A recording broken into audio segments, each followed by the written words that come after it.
Les premières années furent marquées par la lutte. Les finances étaient tendues et le prêteur sur gage a à peine survécu.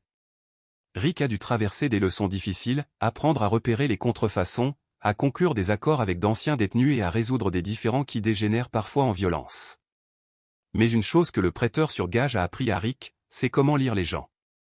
Il a perfectionné une compétence rare, détecter les mensonges, ressentir les insécurités et découvrir des valeurs cachées, que ce soit dans des objets ou des personnes, que d'autres ont souvent manqué.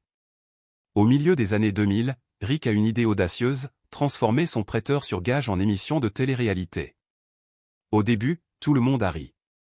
Qui regarderait les gens marchander de vieux objets mis au rebut? Mais Rick n'était pas découragé. Il pensait que les véritables histoires derrière chaque transaction, histoires de divorce, de perte, de triomphe et de souvenirs étaient bien plus convaincantes que n'importe quel scénario. En 2009, History Channel a tenté sa chance en s'appuyant sur la vision de Rick et le prix de l'histoire a fait ses débuts. Le spectacle a été un succès instantané. Le public a adoré la dynamique familiale entre Rick, son père, son fils Corey et l'adorable Chinley. Le programme combinait humour, tension, faits fascinants et moments chargés d'émotions. Cela a transformé un magasin poussiéreux et sans prétention de Las Vegas en une sensation internationale. Des fans du monde entier ont afflué vers le magasin dans l'espoir de rencontrer Rick ou l'un des membres de l'équipe.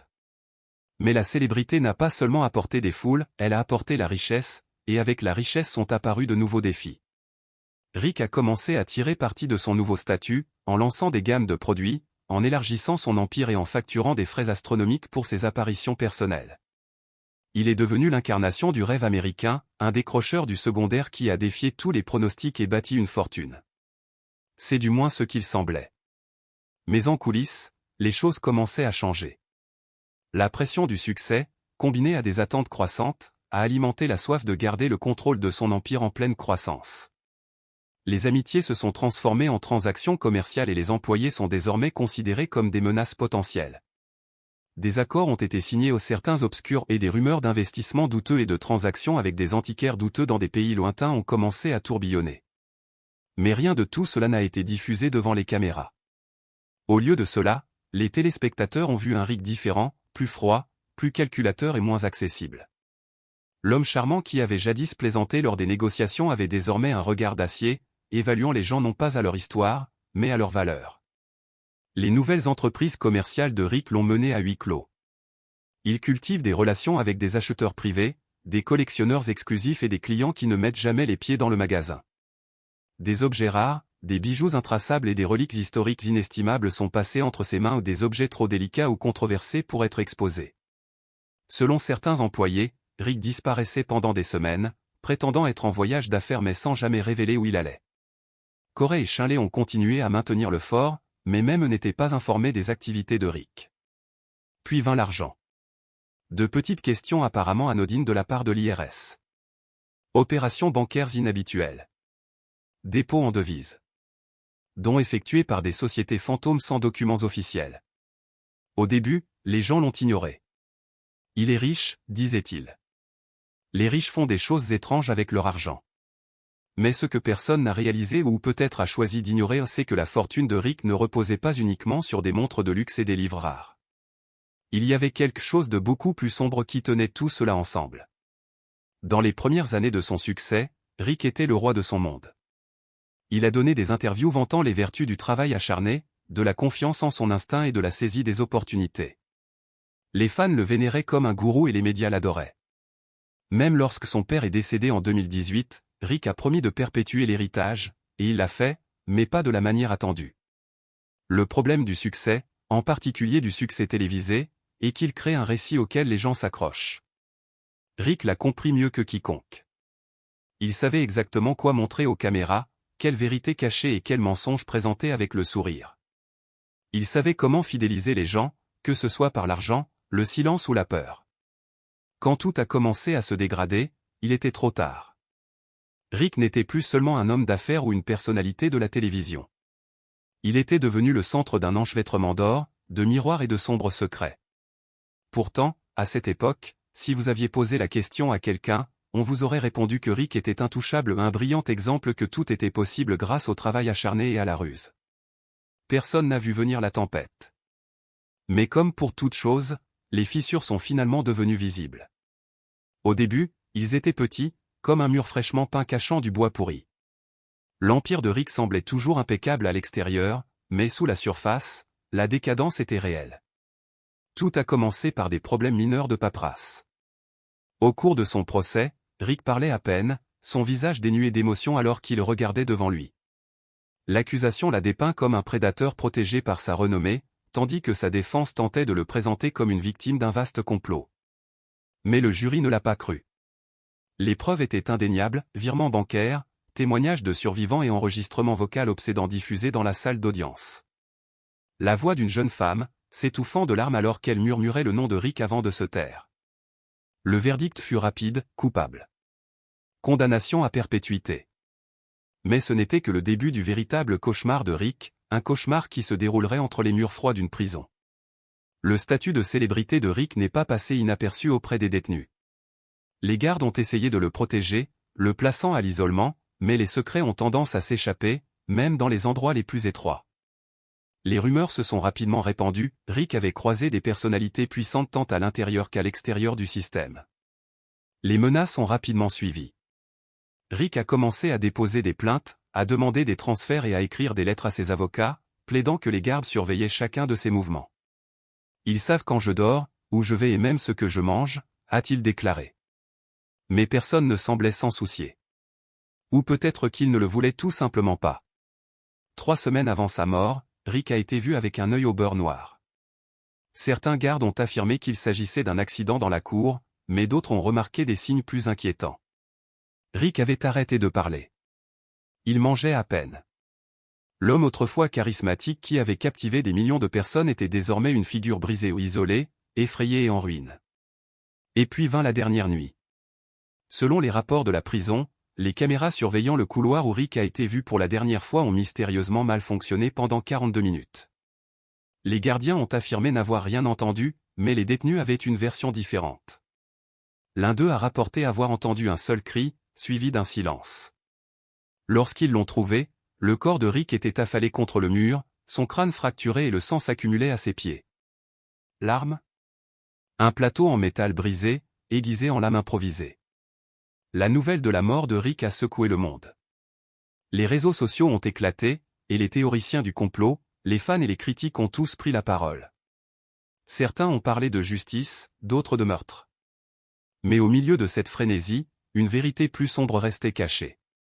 Le refus de la prison de divulguer l'intégralité des images de surveillance, les rapports contradictoires du personnel et la démission soudaine de 2 hauts responsables quelques jours seulement après la mort de Rick ont soulevé encore plus de questions. Que cherchait-il à cacher? Qui voulait faire taire Rick et pourquoi? Dans cette vidéo, nous explorons la vérité indescriptible sur l'ascension de Rick Harrison, les sombres accusations qui ont conduit à sa chute et les événements effrayants qui ont scellé son destin. De la salle d'audience à la cellule de prison, nous découvrons les secrets longtemps cachés. Ce n'est pas seulement l'histoire de Rick Harrison. Il s'agit d'un récit plus profond sur la façon dont même les personnalités publiques les plus célèbres et les plus appréciées peuvent receler les secrets les plus sombres.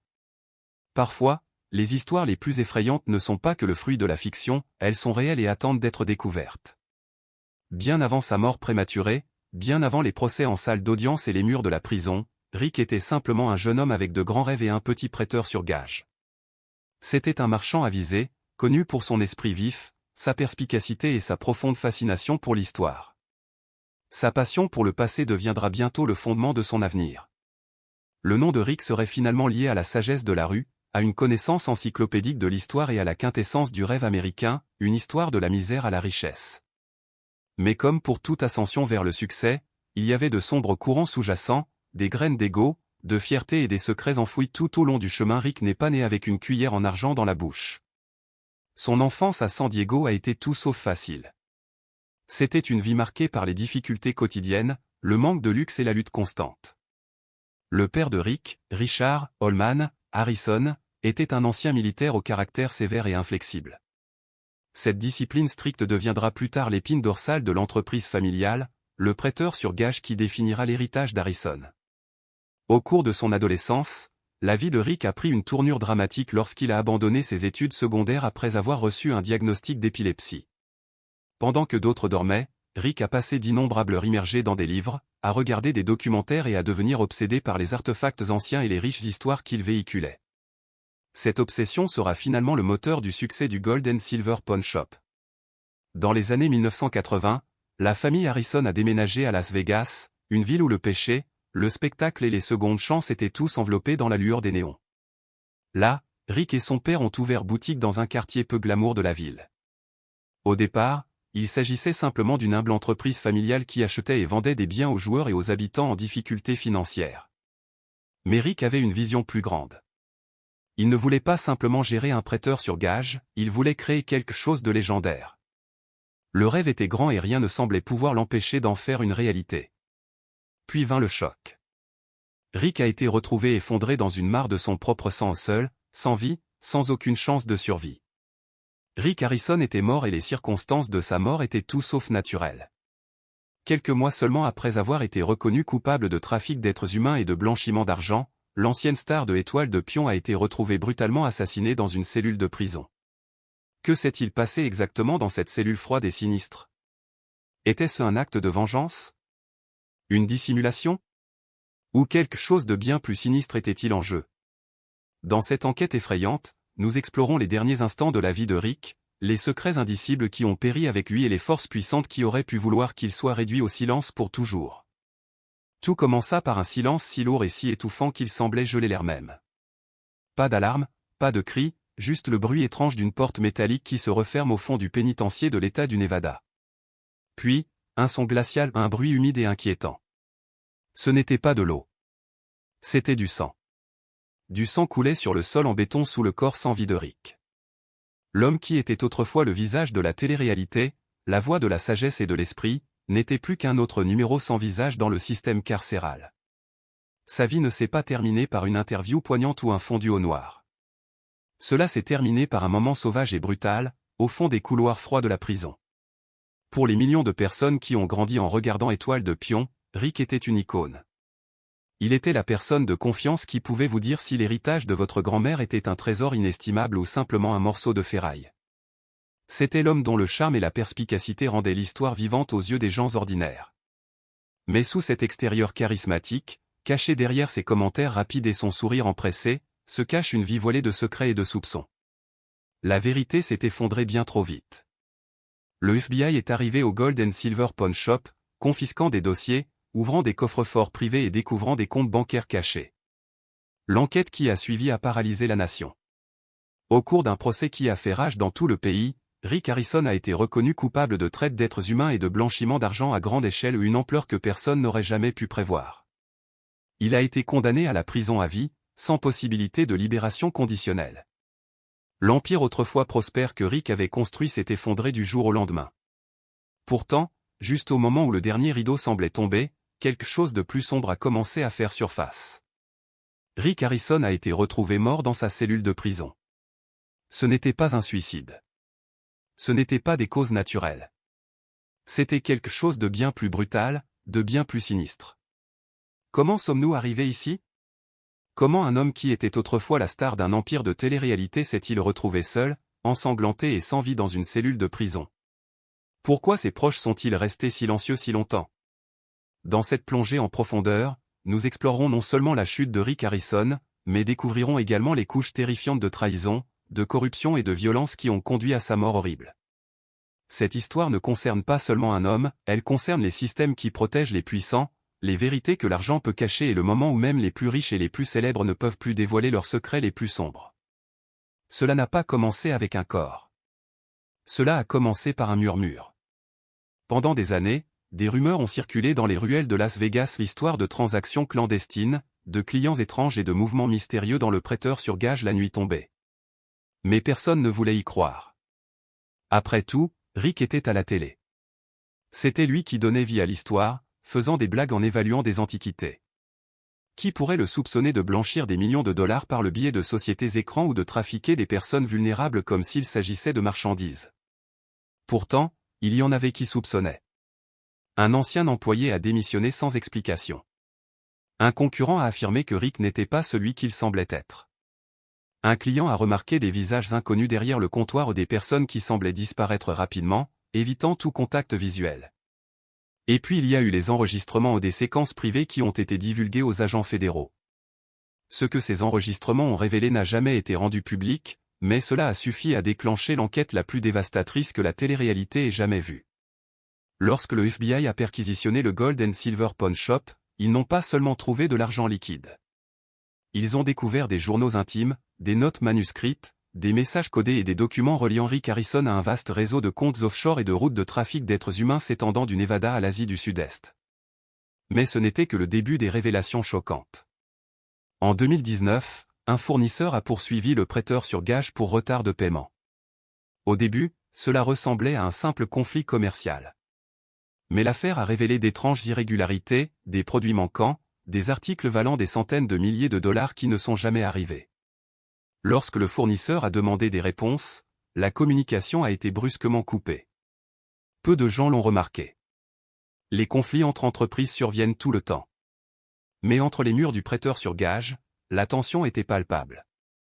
Corey Harrison a commencé à assumer davantage de responsabilités, tandis que Shinley, confronté à ses propres problèmes juridiques, s'est progressivement effacé.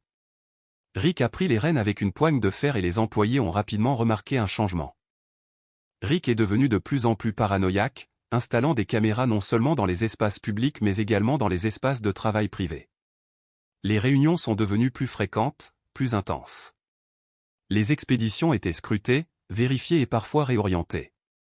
De nouveaux employés sont arrivés et ont disparu sans explication, et certains membres du personnel de longue date ont tout simplement disparu sans un mot. Le premier signal d'alarme majeur est survenu lorsque la chef comptable, une femme qui travaillait dans le magasin avant le début de l'émission télévisée, a soudainement démissionné. Elle est partie sans préavis, sans au revoir et a tout simplement disparu de la scène. Plus tard, elle confiera à une amie, « Il se passe des choses là-dedans avec lesquelles je ne veux rien avoir à faire. » Et ainsi, l'histoire continue, enveloppée de mystères, de violence et de trahison. L'expression n'a pas fait la une des grands journaux, mais elle est parvenue discrètement aux autorités locales sous forme d'informations anonymes.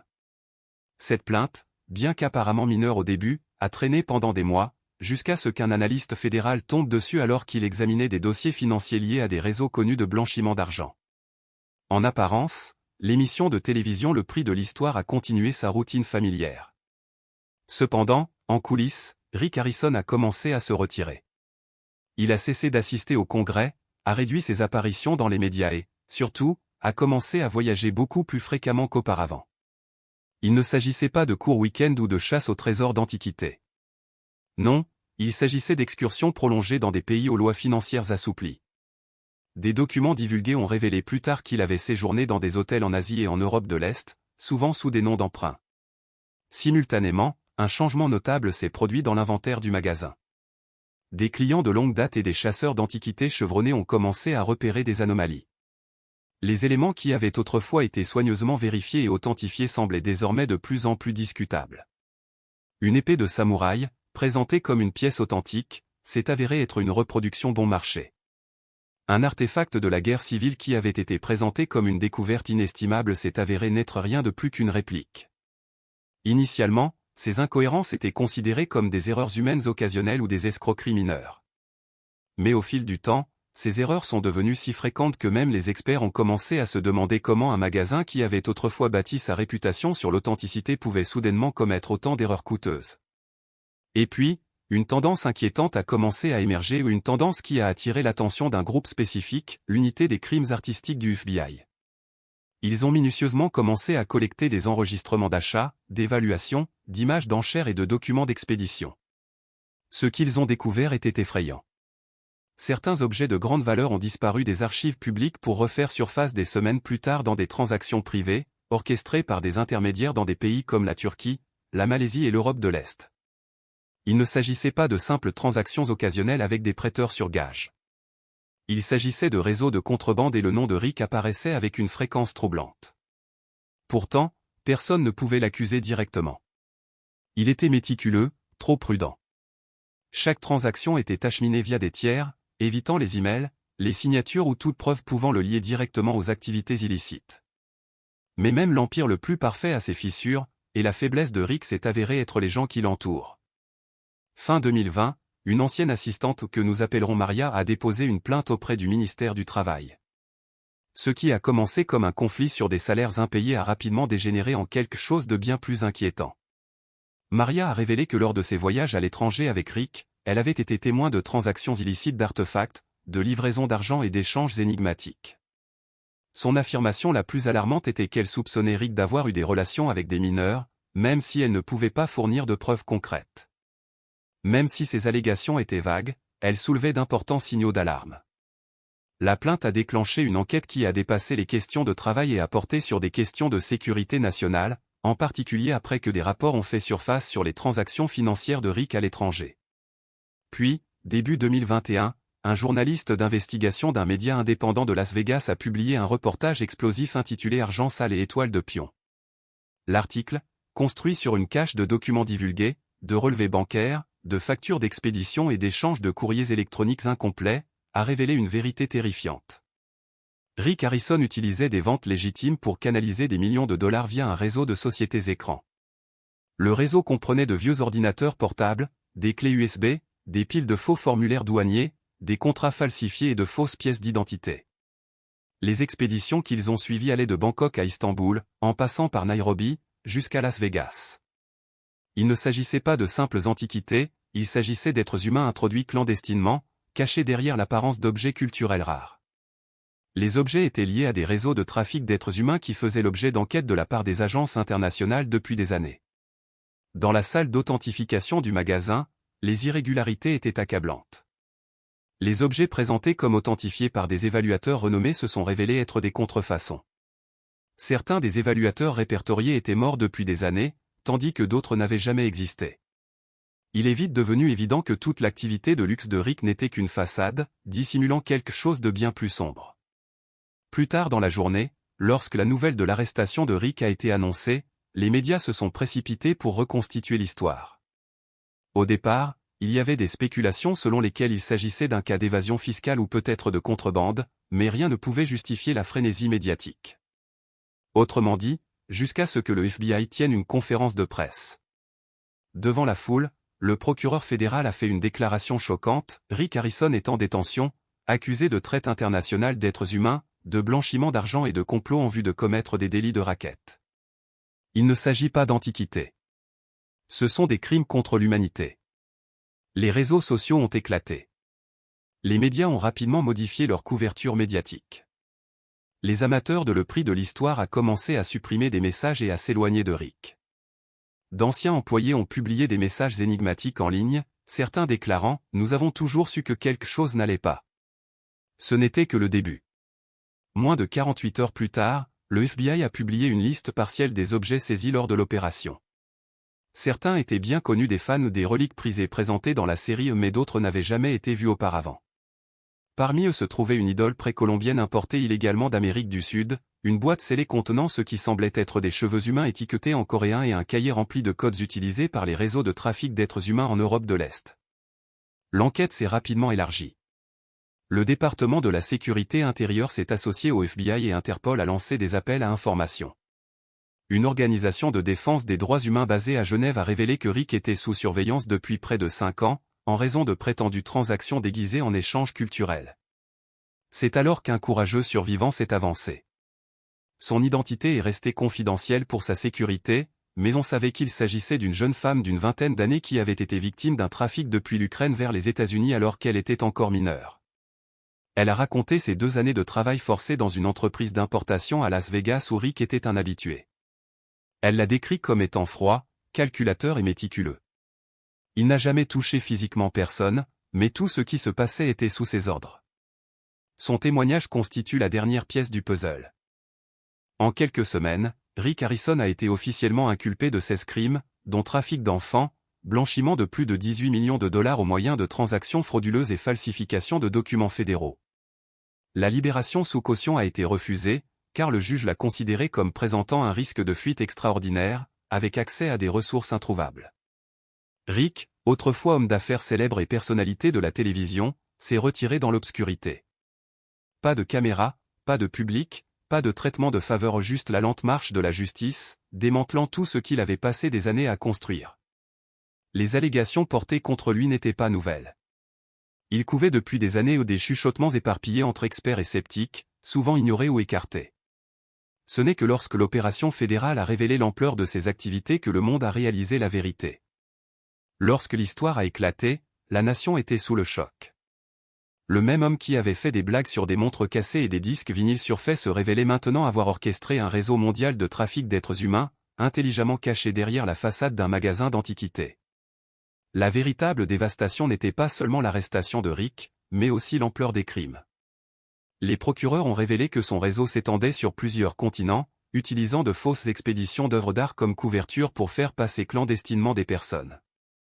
Il y avait au moins une douzaine d'intermédiaires dédiés à la gestion de la logistique, de la paperasse et des ventes, tous fonctionnant dans l'ombre pendant plus d'une décennie. Les preuves étaient irréfutables, journaux de vol, images de surveillance, relevés bancaires et même enregistrements vocaux de Rick donnant des instructions détaillées à ses agents. Un enregistrement effrayant a révélé que Rick disait à ses intermédiaires, pas de pièces d'identité, pas d'erreur. S'ils parlent, ils disparaissent. La défense de Rick a tenté de faire valoir que les enregistrements avaient été sortis de leur contexte, affirmant qu'ils concernaient des expéditions de personnel ou d'objets. Cependant, les preuves croissantes combinées aux témoignages, aux dates et aux messages incriminants dressaient un tableau terrifiant et incontournable. Pendant le procès, Rick est resté étrangement immobile, son attitude presque aussi froide que les murs de pierre qui l'entouraient. Son équipe de défense a parlé en son nom, arguant que toute la situation était une conspiration, un plan calculé orchestré par d'anciens associés vengeurs, des rivaux commerciaux jaloux et des ennemis internationaux visant à le ruiner. Ils ont brossé un tableau de trahison, positionnant Rick comme une victime de forces malveillantes. Cependant, leur récit s'est rapidement effondré sous le poids de preuves irréfutables. Un témoin surprise, un ancien responsable des expéditions, s'est manifesté et a admis avoir reçu des paiements en échange de falsification d'étiquettes d'expédition et de coordination des livraisons avec des tiers en Europe de l'Est et en Asie du Sud-Est. Il a révélé des documents internes, dont certains contenaient des notes écrites de la main de Rick. Même s'il ignorait initialement le contenu des cartons, le témoin a expliqué, au début, « Je ne savais pas ce qu'il y avait dans les cartons », a-t-il déclaré. Mais au fil du temps, j'ai compris et j'étais terrifié à l'idée de partir. Cette peur n'était pas imaginée. Un autre témoin, qui avait été proche de Rick, a déclaré qu'après avoir rompu ses liens avec lui, il avait été suivi sans relâche pendant des semaines. Son appartement avait été perquisitionné, son téléphone mis sur écoute et il avait été contraint de quitter l'État pour échapper à la surveillance constante. Lorsqu'on lui a demandé pourquoi il était revenu témoigner, il a répondu avec une déclaration émue, « Parce qu'il y a encore des gens coincés ». La salle d'audience était lourde du poids de ses paroles. Le bilan émotionnel du procès était palpable. L'atmosphère de la salle d'audience est devenue si chargée que même le public et les jurés ont commencé à se défaire.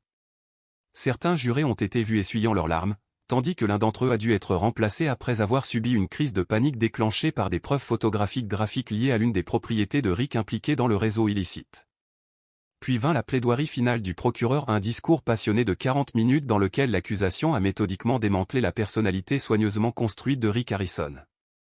Ils ont détruit son histoire, son image publique et l'empire qu'il avait bâti. Il savait exactement ce qu'il faisait, a affirmé le procureur. Ce n'était pas une erreur, c'était un choix. À maintes reprises, il a choisi d'exploiter, de mentir et de s'enrichir. Le procureur a poursuivi en soulignant que Rick avait fait tout cela sous le couvert du personnage amical et familier adoré par des millions de personnes à travers l'Amérique. Dans une dernière tentative désespérée, la défense a fait appel de la dernière chance. Ils ont fait valoir que Rick avait apporté d'importantes contributions culturelles au pays et que même s'il s'était aligné sur les mauvaises personnes, il n'était pas un monstre. Cependant, leurs paroles tombaient à plat face à des preuves accablantes. Le jury a délibéré pendant moins de 6 heures. Le verdict a été rapide et unanime, coupable des 16 chefs d'accusation, traite des êtres humains, complot, blanchiment d'argent, entrave à la justice et association illicite. Cette décision a provoqué une onde de choc dans tout le pays. Les médias sociaux ont fait irruption et les médias ont fait irruption dans leurs programmes réguliers pour lancer la bombe. C'était comme si les fondations d'une figure bien-aimée s'étaient effondrées, ne laissant derrière elles que la dure et indéniable vérité. Une semaine plus tard, le juge a prononcé la sentence. Ses paroles étaient aussi froides que le verdict lui-même, « Vous avez utilisé votre renommée comme une arme. Vous avez empoisonné la confiance de toute une nation. Vous avez construit votre empire sur le dos de victimes réduites au silence, leurs souffrances effacées de la vue. » Rick Harrison, l'homme qui semblait autrefois invincible, passera le reste de sa vie derrière les barreaux.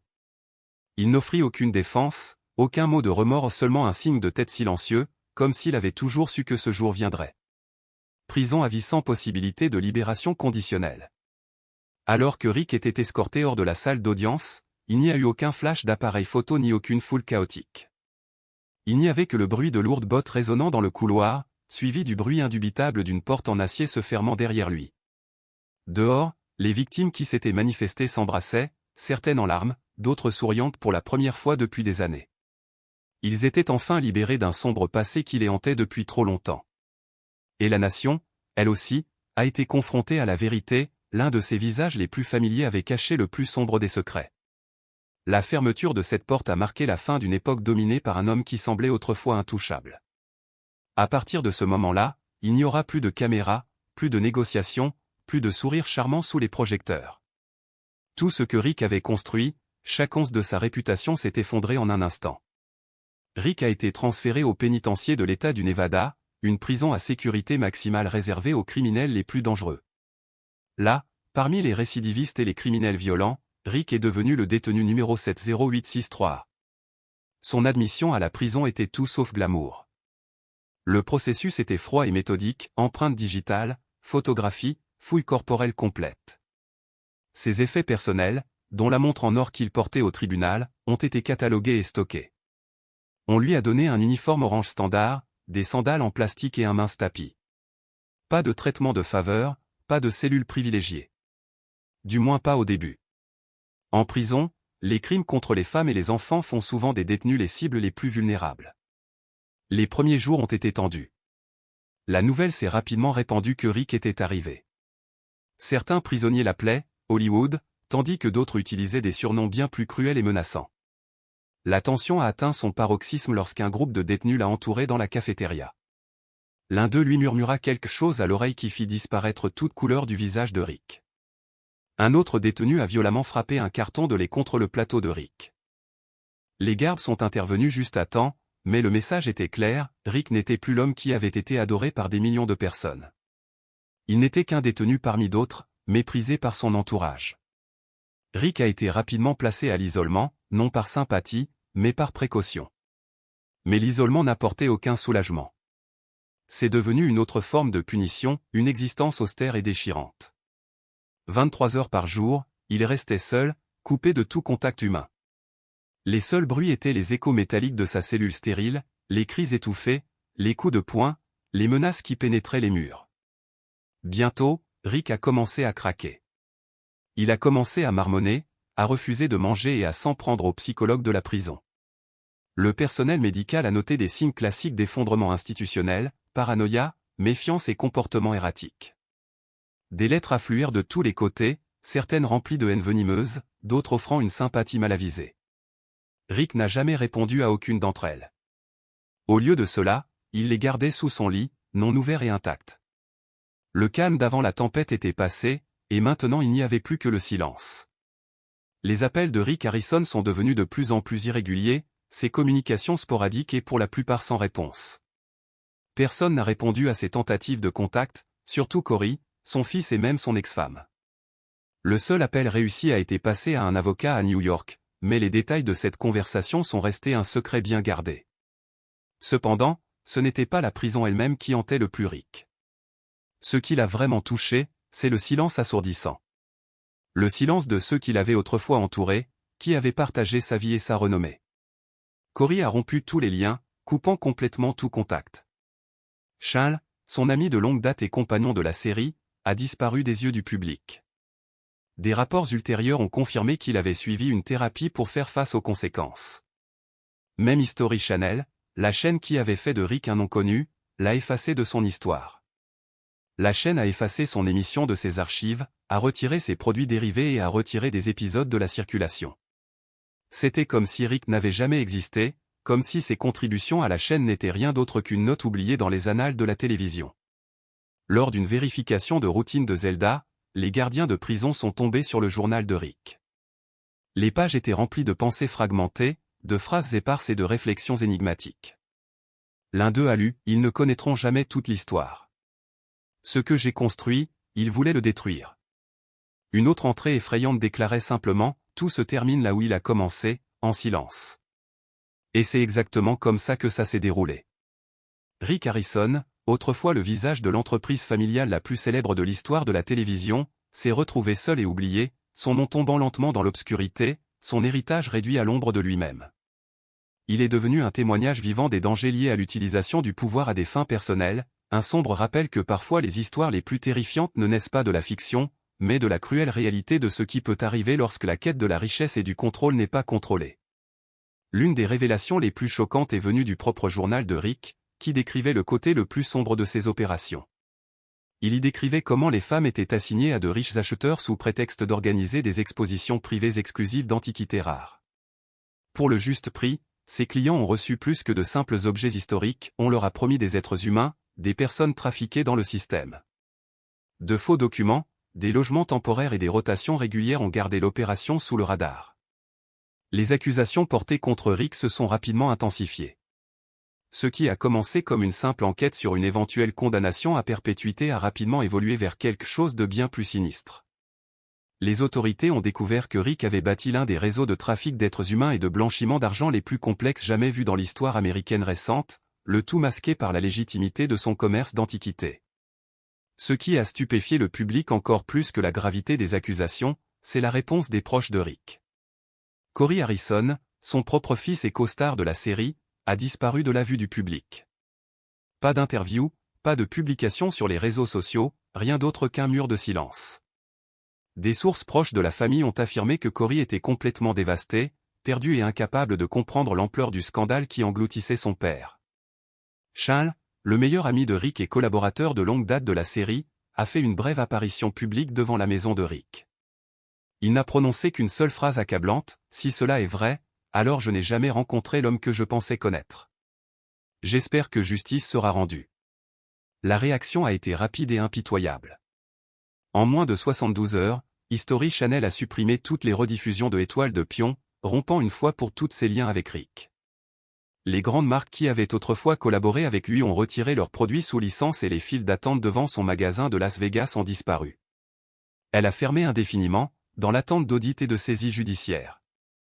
Même la licence commerciale de Rick a été suspendue lorsque le procureur général du Nevada a condamné l'opération comme un « cheval de Troie pour les crimes les plus sombres imaginables ». Malgré les preuves accablantes, un petit contingent de fans fidèles a continué à défendre Rick. Ils ont affirmé qu'il avait été victime d'un complot, que les accusations étaient fabriquées de toutes pièces et que les femmes impliquées cherchaient simplement de l'argent. Des groupes en ligne se sont formés, se ralliant à son nom, citant son travail caritatif et ses années de renommée comme preuve qu'il ne pouvait pas être coupable d'actes aussi odieux. Cependant, les voix des victimes étaient plus fortes et leurs histoires ne pouvaient être ignorées. Lors d'une audience télévisée, une femme, le visage masqué et la voix altérée, a regardé directement la caméra et a déclaré « Il a utilisé sa renommée comme un masque, son argent comme un bouclier, et il pensait que personne ne croirait quelqu'un comme moi. Mais maintenant, ils doivent le faire. » Cette déclaration puissante a trouvé un écho dans tout le pays et, dans la semaine, l'équipe juridique de Rick a demandé une libération sous caution. La demande a été rapidement refusée. Le juge a évoqué ses inquiétudes concernant le risque de fuite, le potentiel d'intimidation des témoins et le poids écrasant des preuves contre lui. Rick a reçu l'ordre de rester en détention jusqu'à son procès. Ce fut la chute de l'homme qui avait autrefois tenu entre ses mains des pièces de monnaie rares, des mousquets de la guerre civile et des objets historiques inestimables. Maintenant, il était assis seul dans une cellule de prison, consumé par le silence même qu'il maîtrisait autrefois. Bien avant que les mots « traite des êtres humains » ne fassent la une des journaux, il y avait eu des signes même s'il ne s'agissait pas de mots, mais de chiffres. Des transactions financières qui ne s'additionnaient pas, des fonds circulant sur les comptes bancaires comme un fleuve introuvable. Alors que les histoires poignantes des victimes ont choqué le monde, c'est la piste de l'argent qui a finalement scellé le sort de Rick Harrison. La méthode de blanchiment d'argent utilisée par Rick n'était pas rudimentaire, il s'agissait d'un réseau de tromperie soigneusement construit. Il avait créé un réseau complexe d'entreprises conçues pour résister aux audits les plus approfondis. Il a diversifié sa richesse, non seulement par des apparitions à la télévision et des produits dérivés, mais également par des investissements stratégiques dans des secteurs apparemment sans rapport. Il a fondé des sociétés d'import-export d'antiquités, d'immobilier, d'évaluation de pièces de monnaie et même une compagnie aérienne charter, prétendument utilisée pour transporter des pièces de valeur à travers le monde. En apparence, chaque entreprise semblait légitime, avec ses adresses physiques, ses employés et tous les documents nécessaires. Mais sous cette façade, quelque chose n'allait pas. Il y a eu peu d'interactions publiques, des bénéfices négligeables et des déclarations de revenus qui ont soulevé de sérieuses questions. Ce que ces entreprises disposaient en abondance, c'était des flux de trésorerie ou de l'argent qui ne pouvaient être attribués à des ventes réelles ou à des services rendus. Les experts comptables qui ont témoigné au procès ont révélé la vérité choquante, Rick avait construit un vaste réseau de sociétés écrans. Une entreprise basée au Nevada a vendu des pièces de monnaie à une entreprise de Singapour, qui a ensuite sous-traité des services artistiques à une entreprise de Dubaï. Cette entreprise, à son tour, a fait des dons à une fondation de musée contrôlée par Rick, qui a reversé de l'argent à son prêteur sur gage sous couvert d'acquérir des pièces historiques. Sur le papier, tout semblait irréprochable, mais en réalité, il s'agissait d'une opération de blanchiment d'argent de la plus haute envergure. Au moins 38 entreprises étaient liées à Rick, soit directement, soit par l'intermédiaire d'associés. Certaines étaient enregistrées à son nom, d'autres au nom de membres de sa famille et d'employés de confiance.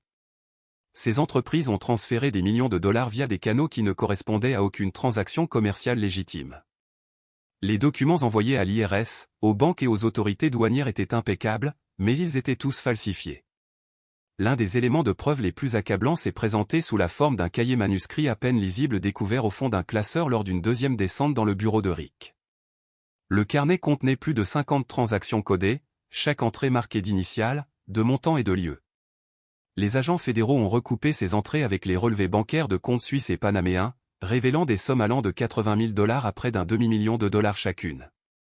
Le montant total transféré via ces comptes dépassait 18 millions de dollars. Le plus alarmant était peut-être les liens entre ces transactions et les expéditions de prétendues antiquités en provenance de pays connus pour leurs niveaux élevés de criminalité organisée et de trafic d'êtres humains. Les colis passaient souvent par des sociétés intermédiaires ou des entreprises sans présence physique avant d'arriver à Las Vegas, où ils étaient traités par le prêteur sur gage de Rick. Mais ces articles n'ont jamais été présentés au salon et ne sont jamais apparus dans les expositions publiques du magasin. Le prêteur sur gage n'était qu'un écran de fumée dissimulant une opération mondiale de blanchiment d'argent. La richesse de Rick ne provenait pas uniquement de son commerce d'antiquités. Il a acquis des propriétés de luxe aux États-Unis et à l'étranger, dont beaucoup ont été achetées en espèces ou par l'intermédiaire de fiducies anonymes. Une ferme en Espagne a été achetée par une entreprise qui n'a effectué qu'une seule transaction avant de se dissoudre, ne laissant derrière elle que l'acte de propriété. Des voitures de luxe, des yachts et même un jet privé ont tous été achetés par l'intermédiaire de sociétés écrans, obscurcissant encore davantage la piste des richesses illicites. Au cours d'une enquête ultérieure sur le financement des campagnes électorales, il a été découvert que Rick avait fait de nombreux petits dons à des campagnes politiques, distribués stratégiquement par l'intermédiaire de ces sociétés écrans. Bien qu'aucun des hommes politiques impliqués n'ait été accusé d'actes répréhensibles, la révélation selon laquelle Rick aurait pu utiliser des fonds illicites pour influencer des décisions politiques a créé une vague supplémentaire d'indignation du public. Les banques ont également été scrutées. Plusieurs institutions financières avaient signalé les transactions de Rick comme suspectes, mais n'avaient pris aucune mesure. Un analyste bancaire a témoigné sous serment, « Nous avions peur de l'interroger. C'était une personnalité publique. Nous pensions qu'il était simplement riche. » Cette complaisance a coûté cher aux banques, entraînant des amendes fédérales et des enquêtes plus approfondies sur la négligence institutionnelle. Mais le réseau de tromperie de Rick n'était pas seulement efficace, il était impitoyable. Il avait embauché un réseau de professionnels de tous les secteurs, avocats, comptables, experts en antiquités ou pour l'aider à gérer son opération. Certains étaient pleinement conscients des activités illégales, tandis que d'autres étaient tout simplement naïfs. Au fur et à mesure du déroulement de l'enquête, plusieurs de ces individus ont fui le pays, ne laissant derrière eux que les ruines de l'empire de Rick. Un informateur a décrit l'opération comme « un serpent se dévorant lui-même, un système si complexe qu'il était voué à imploser sous son propre poids ». Et finalement, c'est arrivé.